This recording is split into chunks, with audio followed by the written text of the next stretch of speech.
अस्सलाम वालेकुम। पेश खिदमत है खौफनाक कहानी मफरूर, एक शैतान सिफ्त जिन का किस्सा जो मफरूर होकर इंसानों के लिए बाइसे आज़ार बन गया था। एक जिन और इंसान के मुकाबले की अनोखी कहानी बाय एम.ए. राहत। हकीम साहब से मेरी मुलाकात इंतहाई अजीब माहौल में हुई। उस वक्त मेरी उम्र तकरीबन 20 साल थी। BA पार्ट 1 का तालिब इल्म था। कॉलेज में एक ही शख्स ऐसा था जिसे मैं जिगरी दोस्त कह सकता था। वो था यूसुफ, एक खाते पीते घर का नौजवान खुलूस का पैकर। हम दोनों की दोस्ती मिसाली हैसियत रखती थी। यूसुफ के वालिद की एक ट्रांसपोर्ट कंपनी थी। बहुत उम्दा कारोबार चल रहा था। हर साल वो लोग गर्मियां गुजारने के लिए मरी जाते थे। मैं भी अक्सर साथ जाता, लेकिन इस बार कुछ घरेलू मसरूफियात की वजह से मैं उसके साथ ना जा सका। यूसुफ के बगैर वक्त बहुत कठिन गुजर रहा था। मैं उसकी वापसी का मुंतज़िर था, लेकिन मामूल के मुताबिक इन लोगों की वापसी में 10-12 रोज़ बाकी थे।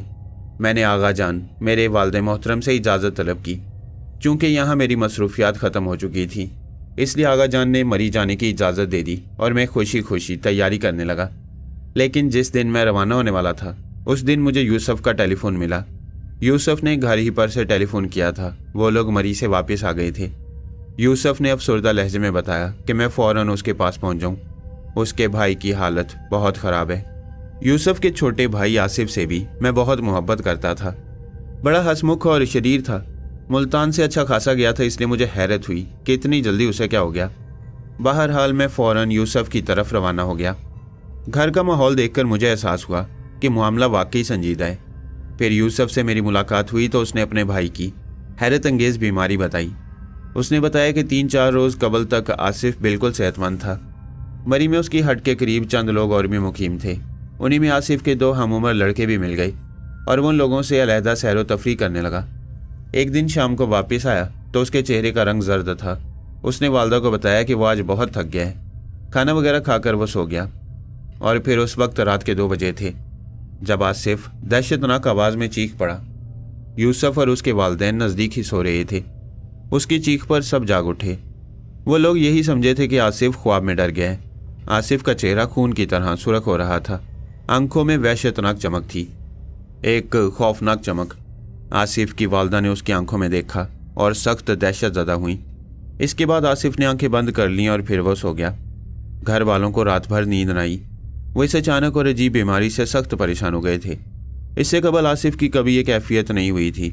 सुबह आसिफ हस्बे मामूल जागा, लेकिन उसका चेहरा सफ़ेद पड़ गया था और वह बरसों का बीमार नज़र आ रहा था।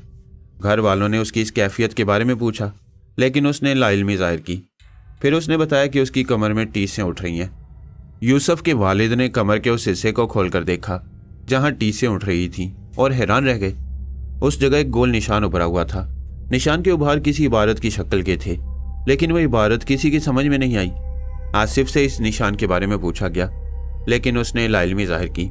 फिर इसे पिछले दिन की मसरूफियात पूछी गईं, लेकिन उनमें भी कोई ख़ास बात ना थी। आसिफ ने बताया कि वो और उसके दोस्त पहाड़ी पर गए थे और पूरा दिन उन्होंने वहीं गुजारा। मज़ीद मालूमात हासिल करने पर उसके एक दोस्त ने बताया कि पहाड़ी पर चूने से बनी हुई एक कब्र थी, जिसके नज़दीक बैठकर वो लोग काफ़ी देर तक ताश खेलते रहे। उस दोस्त से भी इस गोल सुरख निशान के बारे में कुछ नहीं मालूम हो सका। दोपहर तक आसिफ की हालत ठीक रही, लेकिन 1 बजे के करीब वो फिर रात के अंदाज में चीखने लगा। उसका चेहरा आग की तरह सुर्ख हो गया था और आंखों में मशालें सी रोशन हो गई थी। उसके हाथ पैर मुड़ गए थे और जुबान भी बाहर निकल आई थी। आसिफ की वालदा सदमे और खौफ से बेहोश हो गई। तकरीबन 10 मिनट तक उनकी ये कैफियत रही। यूसुफ डॉक्टर को बुलाने के लिए दौड़ गया था। फिर जब वो डॉक्टर को लेकर वापस आया तो आसिफ पुरसुकून और आंखें बंद किए सो रहा था। डॉक्टर ने उसका मुआयना किया, लेकिन इस कैफियत की कोई वजह उसकी समझ में नहीं आ सकी। फिर उसने वो गोल सुर्ख निशान देखा और कहा कि ये निशान शायद जल जाने से बन गया है। वो उल्टी सीधी दवाएं और एक इंजेक्शन देकर चला गया। तमाम तफरीक खाक में मिल गई थी। आसिफ की वालदा बेटे की हालत देखकर बेहाल हुई जा रही थी। उन्होंने वापसी की तजवीज़ पेश की, लेकिन आसिफ के वालिद ने कहा कि कम अज़ कम हालात तो मालूम करने चाहिए। उन्होंने भी शुबा जाहिर किया कि मुमकिन है ये निशान किसी जहरीले कीड़े के काटने से बन गया हो और उस कीड़े के जहर से आसिफ की ये हालत हो। ये सब सिर्फ क्या सराहियाँ थीं। शाम को आसिफ को बुखार हो गया और फिर वो तेज़ ही होता गया। अब घर के सब लोग घबरा गए। चुनाचे यूसुफ के वालिद भी वापसी के लिए तैयार हो गए और फिर इंतहाई सफ़र के बाद मुल्तान पहुंच गए। दौरान सफ़र भी आसिफ को दौरा पड़ गया था, बमुश्किल उसे संभाला गया। वो बदस्तूर बुखार में भुन रहा था। यहाँ किसी अच्छे डॉक्टर से रुजू किया? मेरा ख्याल है अस्पताल ले चलो, मैंने मशवरा दिया। आसिफ की हालत देखकर मुझे भी बेहद दुख और रंज हुआ था। कुछ डॉक्टर आए हुए हैं, उनका मुआयना हो जाए तो फैसला किया जा सकेगा, यूसुफ ने बताया। वो रूहानसा हो रहा था। मैं उसे तसल्लियाँ देने लगा।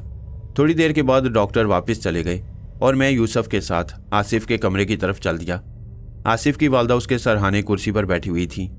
उनकी आंखें रोते रोते सूज गई थीं। मुझे देखकर वो रोने लगी और मैं भी रंजीदा हो गया। मैंने आसिफ की हालत देखी। दर हकीकत उसका हुलिया ही बदल गया था। उस वक्त वो आंखें बंद किए गहरी गहरी सांसें ले रहा था। डॉक्टरों ने क्या बताया? मैंने यूसुफ की वालदा से पूछा। उनकी समझ में कुछ नहीं आया बेटे। कह रहे हैं अस्पताल भिजवा दिया जाए ताकि इस गोल निशान का मुआयना किया जाए। उनका ख्याल है कि शायद ये कोई जहरीला फोड़ा है। ना जाने मेरे बच्चे को क्या हो गया है। वह सिसकियाँ लेकर रोने लगी। मेरी समझ में नहीं आ रहा था कि उन्हें कैसे तसल्ली दूँ। आसिफ को अस्पताल में दाखिल कर दिया गया। गोल निशान का जदीद आलात से मुआयना हुआ, लेकिन उसमें किसी किस्म के जरासीम या जहरीले मादे के आसार नहीं मिले। अलबत्ता वो बढ़ता जा रहा था।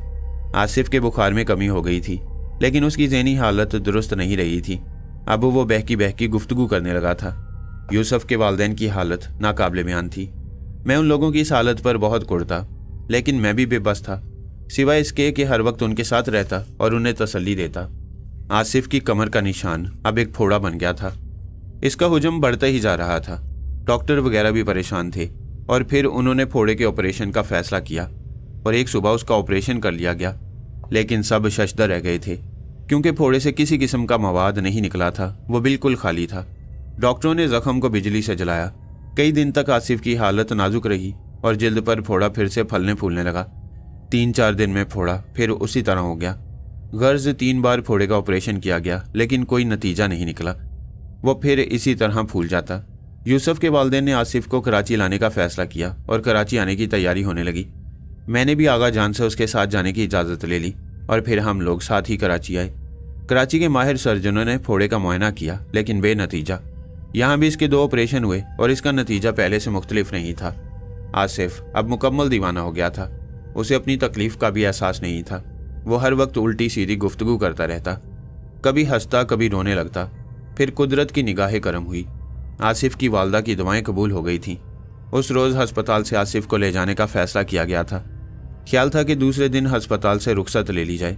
आसिफ की वालदा उसकी मसहरी के पाइंती बैठी हुई थी। करीब के बिस्तर से मरीज़ को देखने के लिए चंद खवातीन आई थीं। उनमें से एक मोमर खातून ने आसिफ को देखा और उसकी वालदा से उसकी बीमारी के बारे में पूछने लगी। आसिफ की वालदा ने आंसू भरी आंखों और भर्राई हुई आवाज़ में आसिफ की कहानी सुनाई और वो खातून भी रोने लगी। बहन, मेरी मानो तो ये डॉक्टर वॉक्टर का इलाज छोड़ो, किसी आमिल को दिखाओ। ये बीमारी नहीं, कोई और ही चक्कर है। आसिफ की वालदा तालीम याफ्ता खातून थी, लेकिन बेटे की हालत पर खुद एतमाद खो चुकी थी। बात उनके दिमाग में बैठ गई और उन्होंने खातून से पूछा कि अगर वो किसी आमिल को जानती हैं तो बताएं। जवाब में खातून ने एक आमिल साहब का पता बता दिया। दूसरे दिन आसिफ को अस्पताल से हटा लिया गया। फौरी तौर पर एक खूबसूरत इलाके में मकान का बंदोबस्त कर लिया गया और सब वहाँ मुंतकिल हो गए। मैं बदस्तूर उनके साथ था और हर मामले में पेश पेश। यूसुफ और उसके वालिदैन मेरे बहुत एहसानमंद थे। उसकी वालदा मुझे हर वक्त दुआएं देती थी और कहती थी कि मेरी मौजूदगी से उन्हें बहुत ढारस है। बहरहाल हमने उन आमिल साहब का पता मालूम किया और उनके पास पहुंच गए। अच्छा खासा मकान था। उसके एक कमरे में बाबा का क़याम था। खुद बाबा साहब इस कमरे को बाबा की कुटिया कहते थे। एक तरफ तावीज़ों के लिए कागज़ रखा हुआ था, एक तरफ बोतलें सजी हुई थीं जिनमें पानी भरा हुआ था। ये भी मालूम हुआ कि इन बोतलों में हर मर्ज़ का पानी है। पेट में दर्द हो, कान में दर्द हो, दाढ़ों में दर्द हो, बच्चे को नज़र लग गई हो, दस्त आ रहे हो, दस्त ना आ रहे हो, बोतलों में मौजूद पानी हर मर्ज़ की दवा था। आमिल साहब ने आसिफ के बारे में तफसील सुनी और इस अंदाज में मुस्कुराकर गर्दन हिलाने लगे जैसे इस तमाम ड्रामे के जिम्मेदार वो खुद ही हैं। फिर उन्होंने एक स्याह मुर्ग और एक मुर्गी का जोड़ा तलब किया जिनके पित्ते पर वो आसिफ के लिए तावीज़ लिखना चाहते थे। 6 गज लट्ठा, 50 रुपये और एक तस्बीह तलब की और हम ये चीज़ें लाने का वादा करके उठ गए। रास्ते में मैंने यूसुफ से कहा, यार यूसुफ, मुझे तो ये बाबा साहब बिल्कुल नहीं जचे। तुमने उनके सुर्ख टमाटर जैसे गालों को देखा? ये यकीनन उन्हीं मुर्गियों का करिश्मा है जिनके पित्ते पर ये तावीज़ लिखते हैं। यूसुफ के खुश्क होंठों पर फीकी मुस्कुराहट फैल गई। उसने भी कहा कि आमिल साहब ढोंगिए मालूम होते हैं। बहरहाल हमने वालदा से आमिल साहब की तलब की हुई अशिया के बारे में कहा और उन्होंने हमारी बदअकीदगी पर नाराज़गी का इजहार करते हुए वह सामान आमिल साहब के पास भिजवा दिया। आमिल साहब एक हफ्ते तक यूसुफ की वालदा से माल घसीटते रहे, लेकिन फ़ायदे की कोई शक्ल नज़र नहीं आई। तब यूसुफ की वालदा भी बददिल हो गई और किसी अच्छे आमिल की तलाश शुरू हो गई। दवाओं का मरहला ख़त्म हो चुका था, अब सिर्फ दुआओं की ज़रूरत थी। यूसुफ की वालदा ने रात दिन एक कर लिया था। वो हर वक्त मुसल्ले पर होती। आसिफ की वही कैफियत थी। फोड़ा अब जो क्रिकेट की गेंद के बराबर हो गया था, उसका रंग हल्का नीला था, जिससे उसके जहरीले होने का अंदाज़ा होता था। वो हर वक्त पड़ा बुड़बुड़ाता रहता। कभी कभी उस पर दौरा भी पड़ जाता, लेकिन अब इस दौरे की दूसरे लोगों की नज़रों में बहुत ज़्यादा अहमियत नहीं रही थी, क्योंकि सब इस सिलसिले में कतई बेबस थे। उस शाम मैं और यूसुफ एक नवाही बस्ती के एक बस स्टॉप पर खड़े हुए टैक्सी का इंतज़ार कर रहे थे कि एक ही नंबर की 2 बसें रेस करती हुई आईं। सवारियों को स्टॉप पर उतरना था, लेकिन ड्राइवर को जल्दी थी कि दूसरी बस आगे ना निकल जाए। उसने एक लम्हे के लिए बस की रफ्तार सुस्त की और 2 नौजवान आदमी धम धम करके बस से नीचे कूद गए। उनके पीछे एक बारिश बुजुर्ग भी उतरना चाहते थे, लेकिन नौजवानों ने पीछे धकेल कर पहले खुद कूद गए। नाचार बुजुर्ग भी नीचे कूद पड़े। हम दोनों उसके बिल्कुल नज़दीक थे। बस ड्राइवर और उन नौजवानों की बदतमीजी पर सख्त तैश आया, लेकिन तैश खाने की बजाय हमने बुजुर्ग को जल्दी से उठाया और वो शर्मसार से उठ खड़े हुए। उनके घुटनों पर चोट लगी थी और सफ़ेद पाजामे पर खून के धब्बे झलक आए थे। अल्लाह ताला तुम्हें इसका अजर दे बच्चों, उन्होंने खलूस से कहा। बस ड्राइवर और इन नौजवानों के बारे में उन्होंने कुछ नहीं कहा। इन ड्राइवरों के सिलसिले में कानून बिल्कुल बेबस हो गया है। मैंने बस का नंबर नोट कर लिया है, आप पुलिस में रिपोर्ट दर्ज करा दें। यूसुफ ने गुस्से से दांत पीस कर कहा, अल्लाह उन्हें हदायत दे, जो होना था वो हो गया, अब रहने दो। उन्होंने जल्दी से उठकर कहा और हम दोनों उनकी नेक फितरत से बहुत मुतासिर हुए। आपके घुटनों में जख्म है, हम आपको घर पहुंचा दें, आप हमारा सहारा ले लीजिए। हमेशा खुश रहो बच्चों। तकलीफ़ देने पर शर्मिंदा हूँ, लेकिन खुद भी महसूस कर रहा हूँ कि अपने कदमों से चलकर ना जा सकूँगा। मेरा घर वो सामने नजर आ रहा है, वहाँ तक पहुँचा दो, उन्होंने कहा। हमें कोई जल्दी नहीं थी। हम उन्हें सहारा देकर उनके क्वार्टर की तरफ चले गए और चंद मिनट के बाद क्वार्टर के नज़दीक पहुँच गए। उन्होंने नासिर कहकर किसी को आवाज़ दी और 11-12 साल का एक बच्चा निकल आया। पर्दा कराओ बेटे, कुछ मेहमान आए हैं, उन्होंने कहा, और लड़का उनके घुटनों से छलकता हुआ खून और उनकी हालत देखकर चौंक पड़ा। उसने कुछ कहा नहीं, चंद लम्हात के बाद वापस आया और अंदर आने का इशारा किया। हमने बुजुर्ग को अंदर एक चारपाई पर पहुंचा दिया और इजाज़त तलब की। नहीं बेटे, एक एक प्याली चाय पी लो तो मुझे मसरत होगी। आप घुटने के जख्म साफ कराइए, हमें इजाज़त दीजिए, मैंने कहा। अरे नहीं बेटे, तुम बैठो, मैं चाय के बगैर तुम्हें नहीं जाने दूंगा। नासिर, उन्होंने लड़के को आवाज़ दी और लड़का उनके नज़दीक पहुंच गया। मैं अभी आया, तुम आराम से बैठो, उन्होंने लड़के का सहारा लेकर उठते हुए कहा और हम मजबूरन एक चारपाई पर बैठ गए। तकरीबन 6 मिनट के बाद वो वापस आए। उन्होंने दूसरा पायजामा पहन लिया था। चारपाई पर बैठने के बाद उन्होंने अंदर रुख करके कहा, चाय भेज दो, और एक टीन की ट्रे में साफ़ सुथरी प्यालियों में चाय आ गई। चाय के दौरान उन्होंने अपना तारुफ कराया। मेरा नाम असगर अली है, हकीम हूँ और एक छोटी सी दुकान है जिसे मतब भी कहा जा सकता है। इस वक्त मतब से ही वापस आ रहा था कि वो जुमला अधूरा छोड़कर खामोश हो गए और चंद लम्हात के बाद बोले, आप दोनों का तारुफ हासिल कर सकता हूँ? जी, मेरा नाम वकार है और ये मेरे दोस्त यूसुफ हैं, मैंने जवाब दिया और वो गर्दन हिलाने लगे। हम लोग खामोशी से चाय पीते रहे और फिर चाय ख़त्म हो गई। वही लड़का प्यालियाँ वापस ले गया और हम दोनों ने इजाज़त तलब की। अगर जल्दी ना हो तो कुछ देर बैठो बेटे, बड़ी अपनाइयत महसूस कर रहा हूँ। अगर कोई काम है तो मजबूरी है, वो बड़े खलूस से बोले। हम लोग उनकी शख्सियत से बड़े मुतासिर हुए। गो वो मामूली से क्वार्टर में रहते थे, लेकिन जिस कदर पाकीज़ा माहौल था और अंदाज से वो लोग जैसे नज़र आते थे, उनके तहत अंदाज़ा होता था कि कभी बहुत अच्छे दिन देखे होंगे। वैसे एक बात मैंने महसूस की थी कि हकीम असगर अली के चेहरे पर कभी कभी एक हल्की सी कशमकश के आसार नमूदार हो जाते थे। हम लोग मज़ीद कुछ देर बैठे और हकीम साहब हमसे हमारे बारे में गुफ्तगू करते रहे। फिर हमने दोबारा इजाज़त तलब की और वो बिस्मिल्लाह कहकर खड़े हो गए। हमारे मना करने के बावजूद वो दरवाजे तक आए और फिर हमसे मुसाफिया करते हुए बोले, मियाँ अगर बुरा ना मानो तो मुझे अपने घर का पता दे दो, कल हाजिर होऊंगा। ज़रूर हकीम साहब, मैंने कहा और मकान का पता लिख दिया और फिर हम वहाँ से चले आए। घर पहुँचे तो सब लोग सख्त परेशान थे। आसिफ पर फिर दौरा पड़ गया था और उसकी वही हालत थी। यूसुफ के वालिद मुसल्ले पर बैठे रो रो कर दुआ मांग रहे थे। उनके अल्फाज मेरे दिल में तीर की तरह उतर आए और मेरी आंखें डुबडुबा आईं। वो कह रहे थे, या अल्लाह, अगर आसिफ की ज़िंदगी नहीं है तो इसे उठा ले, तेरे काम तू ही जानता है, हम इसकी तकलीफ़ नहीं देख सकते। एक बाप अपने बेटे के लिए मौत की दुआ मांग रहा था। माहौल बेहद सोगवार था। यूसुफ की आंखों से भी आंसू बह रहे थे। यूसुफ की वालदा को दूसरे कमरे में लिटा दिया गया था, लेकिन उनकी हालत बिगड़ने का अंदेशा होता था। आसिफ हस्बे मामूल तड़पता रहा। उसकी कमर का फोड़ा अब क्रिकेट के गेंद से भी बड़ा हो गया था। थोड़ी देर ये कैफियत रही और फिर वो पुरसकून हो गया। दूसरे दिन सुबह हम नाश्ते वगैरह से फारिग हुए थे कि दरवाजे पर दस्तक सुनाई दी और यूसुफ दरवाजे पर चल दिया। हमने सलाम की आवाज़ सुनी और मैंने हकीम साहब की आवाज़ पहचान ली। यूसुफ ड्राइंग रूम खोलने चला गया। कौन है? यूसुफ की वालदा ने पूछा और मैंने मुख्तसरन गुजरे हुए दिन का वाक़या बता दिया। उन्हें नाश्ता वगैरह कराओ, उन्होंने कहा। मैं ड्राइंग रूम की तरफ चल दिया। हकीम साहब भी चंद मिनट के बाद वहीं पहुंच गए और हमने उनका तारुफ कराया। चंद मिनट के बाद मुलाजिम नाश्ता लेकर पहुंच गया। मैं नाश्ता करके आया हूँ, हकीम साहब ने कहा। मैंने उनकी आंखों में वही कशमकश फिर देखी जैसी मैं शाम को देख चुका था। बहुत असरार पर उन्होंने एक प्याली चाय की पी ली। फिर वो बोले, वकार मियाँ ने बताया था कि आप हजरात मुल्तान से तशरीफ़ लाए हैं, यहाँ आमद का मकसद क्या है? जवाब में आसिफ के वालिद ने एक ठंडी सांस लेकर आसिफ के बारे में तफसील बताई और मैंने हकीम साहब की आंखों में इत्मीनान के आसार देखे। वो कशमकश दूर हो गई थी।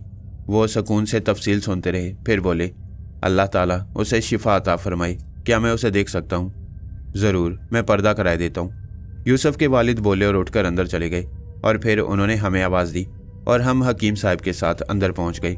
मैं और यूसुफ पहले अंदर दाखिल हुए। इसके बाद हकीम साहब ने दरवाजे में कदम रखा। आसिफ उस वक्त आंखें बंद के लेटा था, लेकिन जो ही हकीम साहब ने अंदर कदम रखा उसने चौंक कर आंखें खोल दी। उसकी आंखों में उस वक्त भी वही वहशियाना चमक थी और उसकी नज़रें हकीम साहब पर जमी हुई थीं। हकीम साहब आहिस्ता आहिस्ता आगे बढ़े और आसिफ की चारपाई के नज़दीक पहुंच गए। आसिफ जल्दी से उठकर बैठ गया। हालांकि इससे कबल उसे सहारे के बगैर नहीं उठाया जा सकता था। हम सब ने इस बात को हैरत से देखा। हकीम साहब उसी अंदाज में मुस्कुरा रहे थे। आसिफ के चेहरे पर खौफ के आसार गहरे होते जा रहे थे। फिर उसकी भराई हुई आवाज़ सुनाई दी, सलाम अर्ज़ करता हूँ सैयद साहब। वालेकुम अस्सलाम, हकीम साहब ने उसी खुश इखलाकी से कहा। हम सब के रोंगटे खड़े हो गए थे, क्योंकि आसिफ के हलक से जो आवाज़ निकली थी वो उसकी अपनी नहीं थी, बल्कि इसमें सख्ती और फटी फटी सी कैफियत थी। क्या बात है मियाँ, बच्चे को क्यों परेशान कर रहे हो?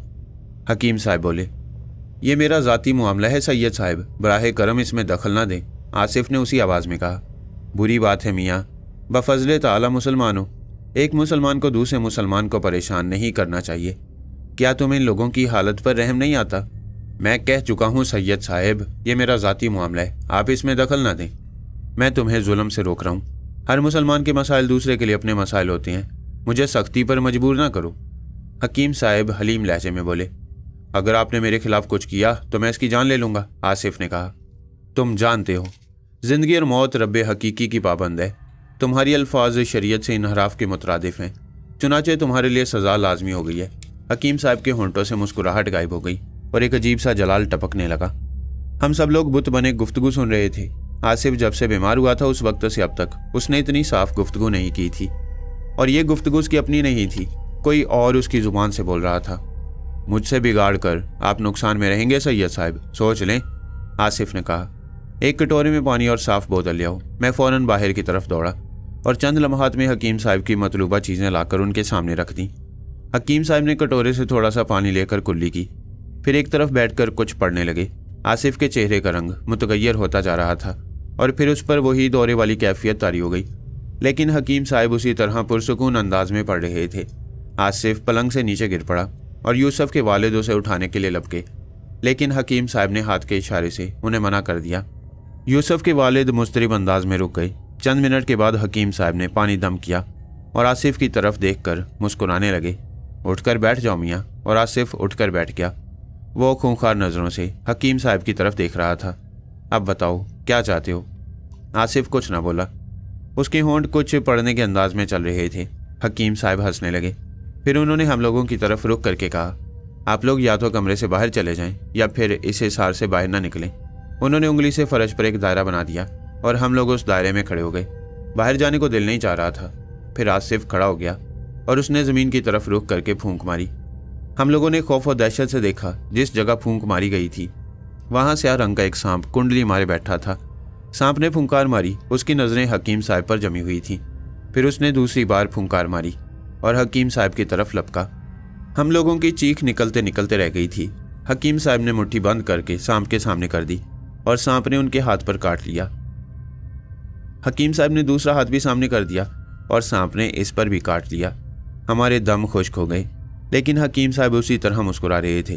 انہوں نے ایک انگلی کٹورے میں ڈالی اور پانی سانپ کی کاٹی ہوئی جگہوں پر لگایا۔ پھر انہوں نے 5 انگلیاں پانی میں ڈبوئیں اور ان کے چھینٹے سانپ پر مار دیے۔ سانپ نے پھن زمین پر ڈال دیا اور پھر وہ بری طرح تڑپنے لگا۔ ہم نے اس کے پورے جسم سے دھواں اٹھتے دیکھا اور چند منٹ کے بعد وہاں راکھ پڑی ہوئی تھی۔ تمہارے یہ سانپ تو میرا کچھ نہیں بگاڑ سکا میاں، کچھ اور کوشش کرو۔ میں تمہیں فنا کر دوں گا سید صاحب، آصف کی گھرائی ہوئی آواز سنائی دی، اور اچانک آصف نے منہ کھول کر ہاں کی آواز نکالی۔ اس کی آنکھیں بے حد خوفناک تھیں اور ہمارا دہشت سے برا حال تھا۔ ہاں کی آواز کے ساتھ شعلوں کی زبانیں نکل پڑیں۔ یہ شعلے حکیم صاحب کی طرف لپکے۔ آصف کے منہ سے بدستور شعلے نکل رہے تھے اور حکیم صاحب کا جسم ان شعلوں کی زد میں تھا۔ قریب تھا کہ ہم چیختے ہوئے بھاگ نکلتے کہ ہمیں حکیم صاحب کی آواز سنائی دی، آپ لوگ دائرے سے باہر نہ نکلیں۔ میں نے اسی لیے تجویز پیش کی تھی کہ آپ لوگ باہر نکل جائیں، براہ کرم حصار سے باہر نہ نکلیں۔ ہم دم بخود ہو کر رہ گئے۔ حکیم صاحب کے جسم کے گرد شعلے رقص کر رہے تھے، لیکن وہ اطمینان سے کٹورے کا پانی بوتل میں ڈال رہے تھے۔ آدھا پانی انہوں نے بوتل میں ڈال دیا اور آدھا اسی طرح رہنے دیا۔ پھر انہوں نے دونوں ہاتھ لہرائے اور شعلے غائب ہو گئے۔ ایک کوشش اور کر لو میاں، اس کے بعد میری باری ہے۔ کچھ بھی ہو سید صاحب، اگر میں نے اسے چھوڑ دیا تو پھر میرا کیا ہوگا؟ میں بھی زندہ نہ رہ سکوں گا۔ تم اپنی شکل میں بھی زندہ رہ سکتے ہو، جو کچھ کیا ہے بھرو، حکیم صاحب نے کہا اور پھر کھڑے ہو گئے۔ اچانک انہوں نے کٹورے کا پانی آصف پر اچھال دیا اور آصف کی دھاڑیں گونجنے لگیں۔ وہ پورے کمرے میں چیختا پھر رہا تھا۔ حکیم صاحب نے آگے بڑھ کر کمرے کا دروازہ اندر سے بند کر دیا اور سکون سے کھڑے اسے دیکھتے رہے۔ آصف کمرے میں لوٹتا پھر رہا تھا اور چیخیں مار رہا تھا، معاف کر دو سید صاحب، معاف کر دو، ہائے میں مر گیا، معاف کر دو سید صاحب ورنہ میں مر جاؤں گا، ہائے ہائے ہائے میں مر گیا، سید صاحب خدا کے لیے مجھے معاف کر دو۔ خوب، تم نے خدا کا نام لیا تو صحیح، ورنہ تم تو فرعون بن گئے تھے، حکیم صاحب نے کہا اور پھر انہوں نے کچھ پڑھا اور آصف کی طرف رخ کر کے پھونک ماری۔ آصف زمین پر بیٹھ کر ہانپنے لگا۔ اب وہ سہمی ہوئی نظروں سے حکیم صاحب کو دیکھ رہا تھا۔ اب کیا خیال ہے؟ میں واپس چلا جاؤں گا سید صاحب، پھر اپنی پچھلی زندگی میں واپس چلا جاؤں گا۔ مجھے اپنے بارے میں بتاؤ۔ میرا نام ابو داؤد ہے، مجھ سے ایک غلطی ہو گئی تھی جس کی سزا میں ہمارے شہنشاہ نے میری حیت تبدیل کر دی اور میں ایک قبر میں رہنے لگا۔ اپنی دنیا سے میرا رابطہ منقطع ہو گیا تھا۔ میں 90 برس سے اس قید میں زندگی گزار رہا تھا۔ پھر یہ آیا، اس کے ساتھ 2 اور لڑکے تھے۔ یہ قبر کے اس حصے سے پشت لگا کر بیٹھ گیا جہاں سے قبر میں جانے کا دروازہ تھا۔ ہوا بند ہونے سے مجھے پتہ لگا اور پھر میں اس کی پشت میں داخل ہو گیا۔ اس طرح مجھے انسانی جسم مل گیا، مگر آپ نے مجھے بڑی سزا دی ہے حکیم صاحب۔ تم مشیت ایزدی میں داخل ہونے لگے تھے ابو داؤد۔ میں نے تم سے مصالحت کی گفتگو کی تھی، مجھے مجبوراً یہ سب کچھ کرنا پڑا۔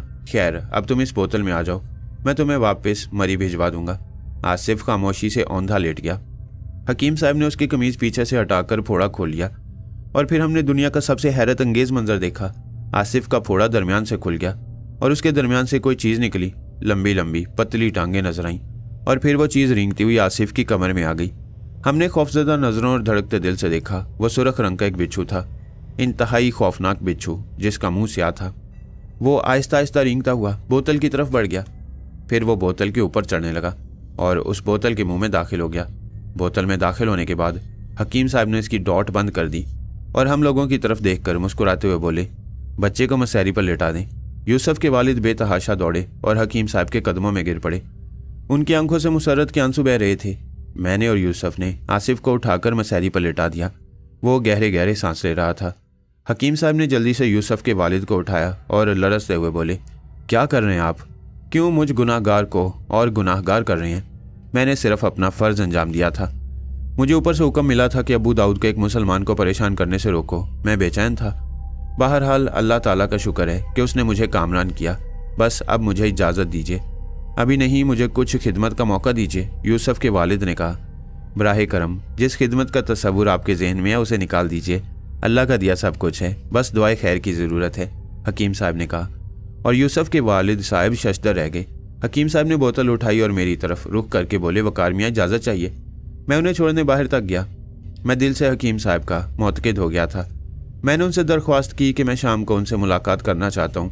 غریب کھانا حاضر ہے، جب چاہے آؤ، انہوں نے گرم جوشی سے کہا، اور میں انہیں رخصت کر کے اندر واپس آ گیا۔ اندر یوسف کی والدہ سجدہ شکر میں پڑی ہوئی تھیں، ان کی سسکیاں جاری تھیں۔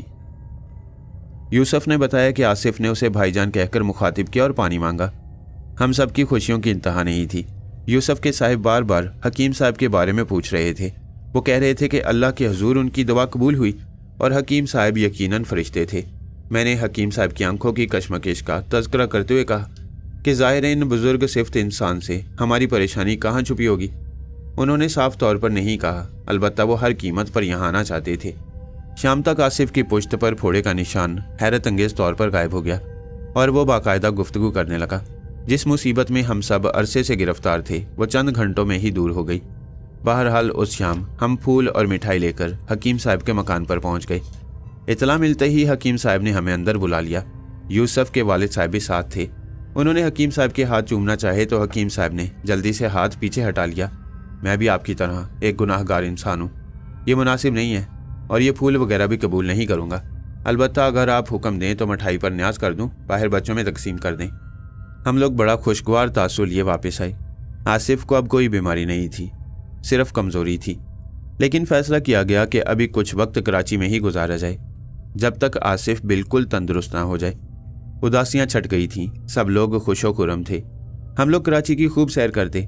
आसिफ भी तेज़ी से सेहतयाब हो रहा था। हकीम असगर अली साहब से रोज़ाना मुलाकात हमारा मामूल बन गई थी। वो भी हमसे बेहद मानूस हो गए थे। ना सिर्फ वो बल्कि उनके घर के तमाम लोग। इतने दिन से हम जा रहे थे लेकिन उनके घर की किसी खातून की आवाज़ भी नहीं सुनी थी। वैसे हमें हैरत थी कि हकीम साहब इतनी अजीम शख्सियत के मालिक थे। उनकी अपनी ज़िंदगी बेहद सादा थी।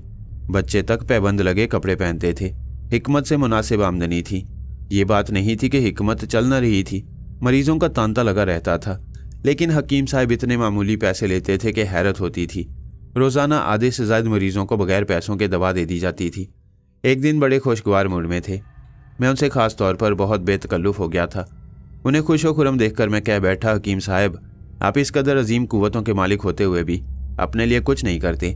मेरा मतलब है अपने बच्चों पर भी निगाह करें, उन्हें अच्छी ज़िंदगी देना भी आपका फ़र्ज़ है। मेरी बात पर वो पहले कदरे संजीदा हो गए, फिर मुस्कुरा कर बोले, मियाँ मैं मेहनत करता हूँ, जो कुछ अपने तौर पर कमाता हूँ बच्चों के सुपुर्द कर देता हूँ, इससे ज़्यादा मेरे बस में नहीं है। और अल्हम्दुलिल्लाह मेरे बच्चे भी मुतमईन हैं।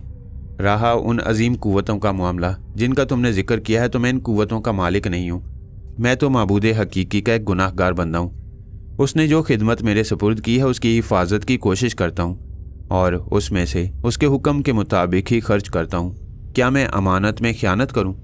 ये बच्चे भी खुदा की अमानत हैं हकीम साहब। मुआफ़ कीजिए, आपने बेतकल्लुफ़ी की इजाज़त दी है, इसलिए कहने की ज़रूरत कर रहा हूँ कि इन्हें उम्दा ज़िंदगी से रोशनास कराना भी आप ही का फ़र्ज़ है। जो कुछ इनके लिए कर रहा हूँ उनसे ज़्यादा कुछ करना मेरे बस में नहीं है बेटे। मैं तुम्हें यकीन दिलाता हूँ कि मेरे बच्चे सब्र की दौलत से माला माल हैं। इनके दिल में कोई ख्वाहिश तिश्ना नहीं है, जबकि अल्लाह के फजल से मैंने दुनिया की हर शय मुहैया कर सकता हूँ। मैं मानता हूँ हकीम साहब, लेकिन बुनियादी ज़रूरतें, मेरा मतलब है, मैंने कहा, मैं तुम्हारा मतलब समझ रहा हूँ। तुम्हारी मुराद आसाइश की चीज़ों से होगी। आसाइश नहीं, ज़रूरत कहीं। वो मेरे लिए जायज़ ना होंगी, हालांकि उनका हसूल मेरे लिए मुश्किल नहीं है। देखना पसंद करोगे? उन्होंने शाने पर पड़ा हुआ बड़ा सा रुमाल उतारा और एक पलंग पर डाल दिया। फिर चंद लम्हों के बाद उन्होंने रुमाल उठाया तो मैं दंग रह गया। रुमाल के नीचे एक थाल मौजूद था जिसमें इंतहाई नफीस मिठाई भरी हुई थी। उन्होंने मिठाई में से एक टुकड़ा मुझे दिया और फिर अपने लड़के को आवाज़ दी। लड़का अंदर आ गया था। बेटे ये मिठाई मोहल्ले के बच्चों में तकसीम कर दो। जी अब्बा जान, लड़के ने जवाब दिया। उसकी आंखों में मिठाई के लिए कोई दिलचस्पी नहीं थी। वो थाल लेकर बाहर निकल गया और चंद लम्हात के बाद बाहर बच्चों का शोर सुनाई देने लगा। फिर वो वापस आया और खाली थाल वापस पलंग पर रख दिया। हकीम साहब ने मुस्कुराते हुए थाल पर दोबारा अंगूछा डाल दिया। लड़का खामोशी से अंदर चला गया। ये सब कुछ मेरे ऊपर फ़र्ज़ है बेटे, और मैं इसमें से अपने लिए कुछ नहीं ले सकता। मैं अकीदत भरी निगाहों से हकीम साहब को देख रहा था। फिर मैंने पूछा, हकीम साहब आप जिस दिन हमें पहली बार मिले थे, मेरा मतलब है जिस रोज़ आपके साथ बस का हादसा पेश आया था, उस दिन आपको हमारी परेशानी का हाल मालूम था? हकीम साहब किसी सोच में डूब गए। उनका चेहरा बेहद संजीदा हो गया। फिर उन्होंने गर्दन उठाकर कहा, यह सवाल ज़रूरी है? मेरी ख्वाहिश है कि आप बताएं। मैंने कहा, बहुत असरार कर रहे हो। अल्लाह गवाह है कि मैं तुम्हें यह बात शोहरत हासिल करने के लिए नहीं बता रहा। मुझे यकीन है हकीम साहब, मैंने कहा, वो हादसा इसीलिए हुआ था कि मैं तुमसे मुतारिफ हो जाऊं। तो वो महज इत्तफाक नहीं था? नहीं, हकीम साहब संजीदगी से बोले। آپ کسی کشمکش کا شکار تھے حکیم صاحب؟ ہاں، اس کی کیا وجہ تھی؟ میں چاہتا تھا کہ تم آصف کی بیماری کا تذکرہ کرو تاکہ میں اسے دیکھ سکوں، مگر آپ نے اس کا اظہار نہیں کیا۔ میں نے کہا نا کہ میں تم پر اپنی جانکاری کا رعب نہیں ڈالنا چاہتا تھا، لیکن تم اس موضوع پر آئے ہی نہیں۔ مجبوراً مجھے ابتدا کرنی پڑی اور میں نے تم سے تمہارا پتہ معلوم کیا، حالانکہ… حکیم صاحب رک گئے۔ جی حالانکہ؟ میں نے سوالیہ انداز میں کہا۔ حالانکہ مجھے تمہارا گھر معلوم تھا۔ اوہ، یقیناً مجھے اعتراف ہے۔ بس بیٹے، میری حیثیت ایک کوتوال کی سمجھو، جسے اپنے علاقے کے تمام افراد کے بارے میں معلوم ہوتا ہے۔ یہ سب رمز کی باتیں ہیں بیٹے، کیا کرو گے ان کی تفصیل جان کر؟ پھر بھی کچھ تو حکیم صاحب، مجھے بہت دلچسپی ہے۔ کوتوال ان مجرموں کی فہرست بھی رکھتا ہے جو جرائم پیشہ ہوتے ہیں۔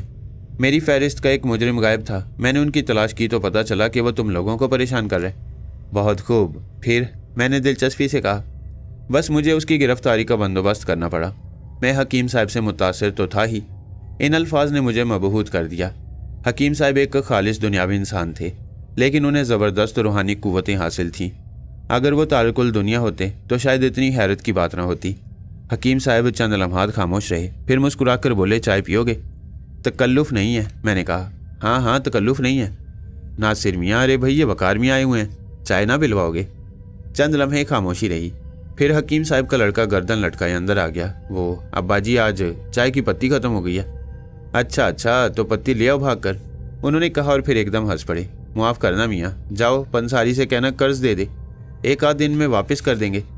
جی ابا جی، لڑکے نے کہا اور باہر چلا گیا۔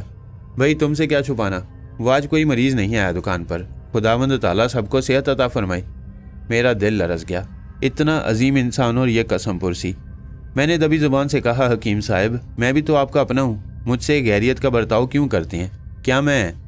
ارے نہیں میاں، یہ غیریت نہیں ہے، محبت ہے تمہاری۔ پنساری سے ادھار چلتا رہتا ہے، واپسی ہو جائے گی۔ میں دل میں عجیب سے جذبات چھپائے بیٹھا تھا۔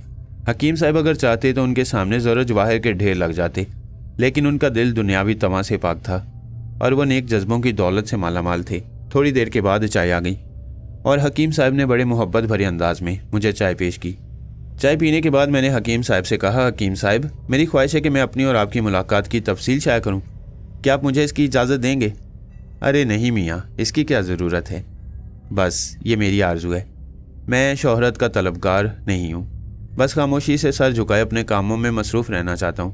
اگر تم بہت زیادہ اصرار کرتے ہو تو ایک گزارش میری بھی ہے۔ جی وہ کیا؟ میرا پتہ وغیرہ درج نہ کرنا، جن بندگان خدا کے لیے مجھے حکم ہوگا میں خود ان تک پہنچ جاؤں گا۔ میں نے وعدہ کر لیا۔ چنانچہ آپ بیتی میں نے آپ کے گوش گزار کر دی۔ حکیم صاحب حیات ہیں اور حت المقدور بندگان خدا کی مدد کرتے رہتے ہیں۔ یہ تھا حکیم اصغر علی کا تعارف۔ ان کی زندگی کے مکمل حالات جاننے کے لیے سنیے کہانی پراسرار علوم کا ماہر، جس کا لنک ویڈیو کی ڈسکرپشن میں موجود ہے۔